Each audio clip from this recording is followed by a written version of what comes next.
কোনো রকম ডলাডলির ঝামেলা ছাড়াই একটা মাত্র উপকরণ দিয়ে শিং মাছ কেমনে এরম দবদবে সাদা করবেন আজকে আমি আমনে করে দেখামো। আজকের ভিডিওটা কিন্তু সবার লেগেই খুবই গুরুত্বপূর্ণ। বাজারে কোনো তাজা শিং মাছ কিনে আনছি, এগুলো মারার লেগে লবণ দিয়ে ডাইকে রাখতে হবে। 5 মিনিটের মধ্যে মরিয়ে ব্যাটকে থাকবে। 5 মিনিট হয়ে গেছে, মরিয়ে ব্যাটকে রয়েছে। মরিয়ে ব্যাটকে গেলে এগুলো কুটে হালাইতে হবে।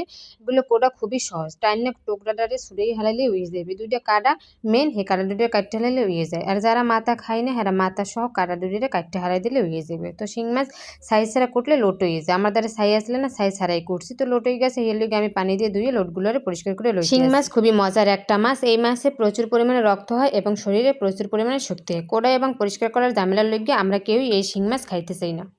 তো শিং মাছ পরিষ্কার করার লেগে এনে আমি পেঁপে পাতা লইছি। পেঁপে পাতাগুলোরে কুচাইয়া এরপর বাইটে মিশ করে নিলাম। হাতের দ্বারে পেঁপে পাতা না থাকলে পেঁপের ছোলা হইলে হয়ে যাবে। পেঁপের ছোলারে মিশ করে এরম করে লইতে হইবে।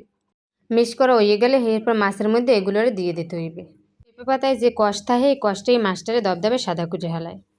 পেঁপে পাতা দেওয়ানোর পর এরপর হাত দিয়ে ভালো করে মধ্যে কষলাইয়ে সবগুলো মাছের লগে মিশিয়ে হেলাইতে হইবে। ভালো করে মিশানোর পর আধা ঘন্টা ডাইকে রাখতে হইবে। পেঁপে পাতা দেওয়ানোর পর কোনো ঘষা মাজা দরকার নেই, এমনিতেই আধা ঘন্টা ডাইকে রাখলে উপরে যে কালা আবরণটা আছে সেগুলো কালে আগলা হয়ে উঠতে যাইবে। আধা ঘন্টা পর পানি দিয়ে ভালো করে ধুয়ে পরিষ্কার করে হালাইলেই দবদবে সাদা হয়ে যাবে মাছগুলো। তো আমার মাছগুলো একটু দবদবে ফর্সা হয়ে গেছে। এরপর গায়ে গায়ে সবুজ সবুজ দাগ আছে, এগুলো 2-3 বার ধোয়া দিলে দাগগুলো উঠতে পরিষ্কার হয়ে যাবে। শিং মাছ যত বেশি ধুইবেন অত বেশি মজা লাগবে। ভিডিওটা ভালো লাগলে অবশ্যই লাইক কমেন্ট শেয়ার দিয়ে পাশে থাকবে।